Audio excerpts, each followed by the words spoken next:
Buen día, mi nombre es Juan Felipe Trujillo Bamón, estudiante de enfermería de séptimo semestre, y el día de hoy vamos a explicar el sistema renina-angiotensina-aldosterona y a clasificar algunos medicamentos mediante su mecanismo de acción. Vamos a explicar cómo funciona este sistema tan importante que nos ayuda a controlar la tensión arterial. Entonces, primero tenemos que saber de que ese sistema empieza desde el riñón mediante las células yuxtacoglomerulares. Estas aquí nos van a ayudar a crear una enzima llamada la renina. Esta va a viajar por medio de vascular hasta el riñón, hasta el hígado. En el hígado va a producir otra enzima llamada el angiotensinógeno. Aquí la renina y el angiotensinógeno se van a unir y crear una enzima nueva llamada angiotensina 1. Esta angiotensina 1 va a viajar también por medio vascular hasta los tejidos pulmonares. En los tejidos pulmonares, una enzima llamada enzima convertidora a la angiotensina va a pasar esa angiotensina 1 a angiotensina 2. Esa angiotensina 2, ¿qué va a producir? Va a producir vasoconstricción. Ya nos va a ayudar a nivel arterial y de los vasos a provocar la vasoconstricción mediante los músculos lisos. Además de eso, ¿qué provoca la angiotensina 2? Va a provocar un estímulo. ¿En qué? En las glándulas suprarrenales. ¿Qué va a pasar con las glándulas suprarrenales?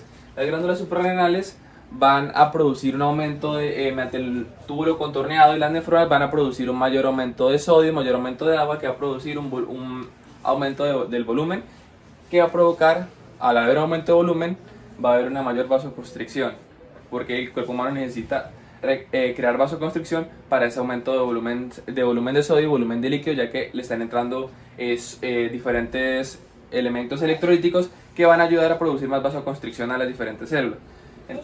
Entonces, ya sabemos que la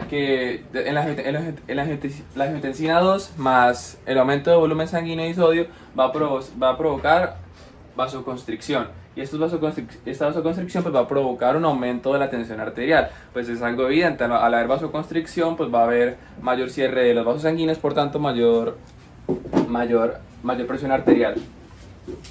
Ahora, para contrarrestar estos tipos de sistemas tenemos los medicamentos antihipertensivos. ¿Cómo funcionan estos medicamentos antihipertensivos? Para eso tenemos bastantes grupos, entre los cuales tenemos IECA o inhibidores de la enzima convertidora de angiotensina, ARA2 o antagonistas de los receptores de la angiotensina 2, beta bloqueantes, bloqueadores de las células beta, alfa bloqueantes, bloqueadores de las células alfa, calcio antagonistas, bloqueadores de los canales de calcio, diuréticos. Básicamente ya les explicaremos por qué los diuréticos hacen parte para regular presión arterial, y por último antagonistas de los receptores de la aldosterona. Empecemos primero por los IECA, y estos normalmente se caracterizan porque terminan en el sufijo PRIL. ¿Y qué hacen estos?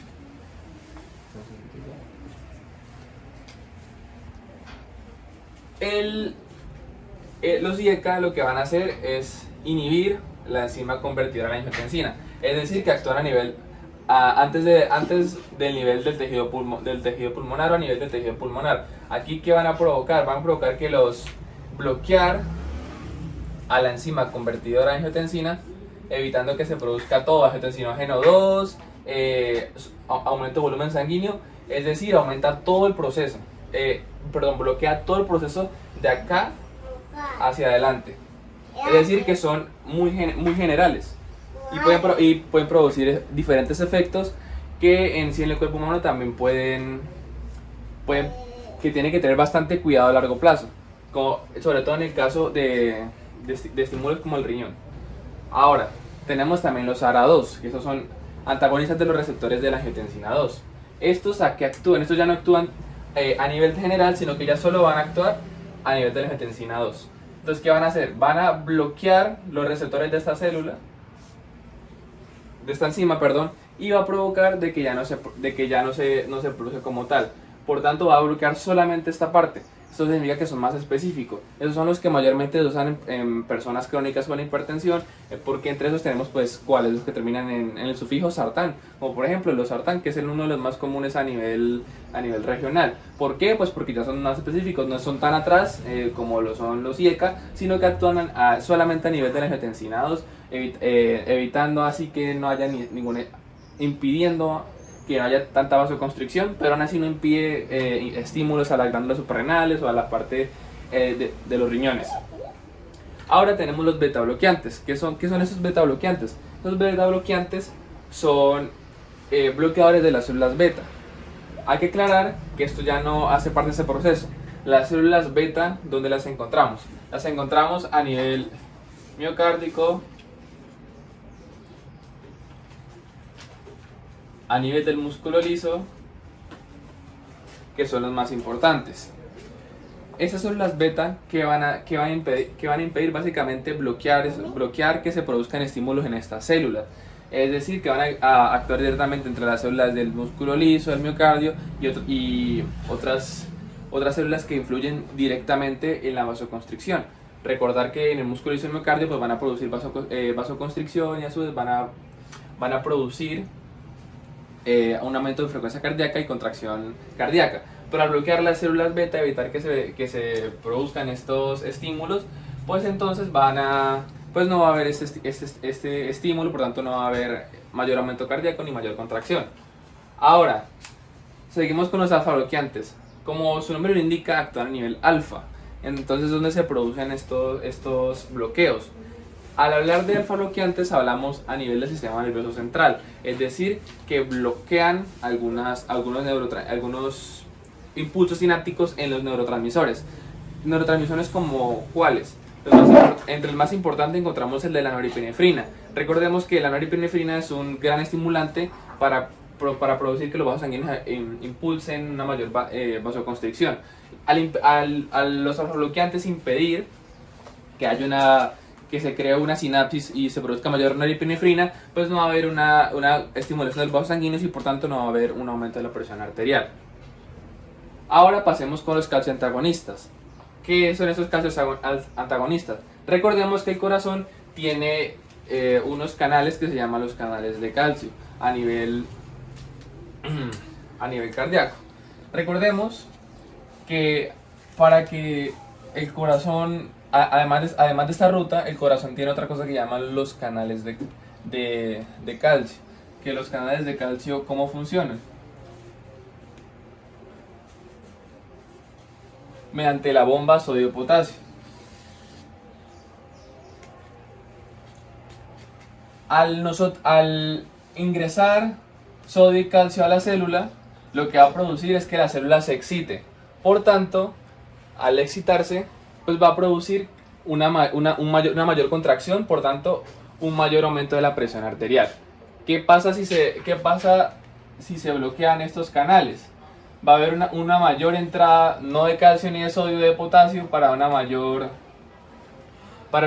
despolarización de la célula. Por tanto, no va a haber ya una mayor aumento de la presión arterial, no va a haber una mayor vasoconstricción, sino una vasodilatación. O sea, quiere decir que va a haber una mayor relajación, una mayor dilatación. Es decir, que los calcioantagonistas lo que van a hacer es bloquear estos canales que provocan que la célula se abran para que entre más sodio y más calcio. No van a entrar estos electrolitos a la célula, sino que solamente va a entrar el potasio, que lo que va a hacer es vasodilatarlo, no la va a vasoconstruir. Por otro lado y por último tenemos los diuréticos, que dividimos diferentes tipos de diuréticos como en diuréticos de asa o antagonistas de receptores de la aldosterona. ¿Por qué los diuréticos? Como ya sabemos a este nivel, hay una vía que nos indica un aumento del volumen mediante el aumento de sodio, aumento de volumen mediante las glándulas suprarrenales, que a fin de cuentas nos van a producir vasoconstricción. Entonces, ¿qué va a pasar? Cuando nosotros pasamos un diurético, lo que normalmente produce es mayor filtración al nivel del riñón. Al haber una mayor filtración va a haber una baja del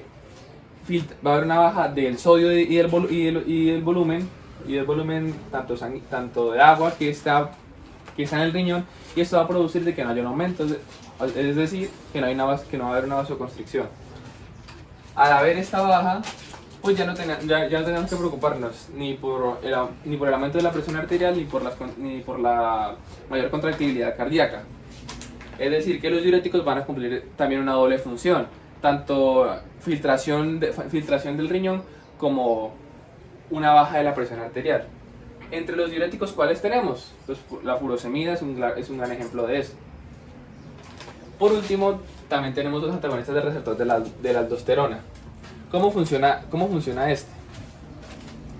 Como sabemos, la aldosterona ya se produce a nivel a nivel de los músculos lisos, es decir, que es más específico.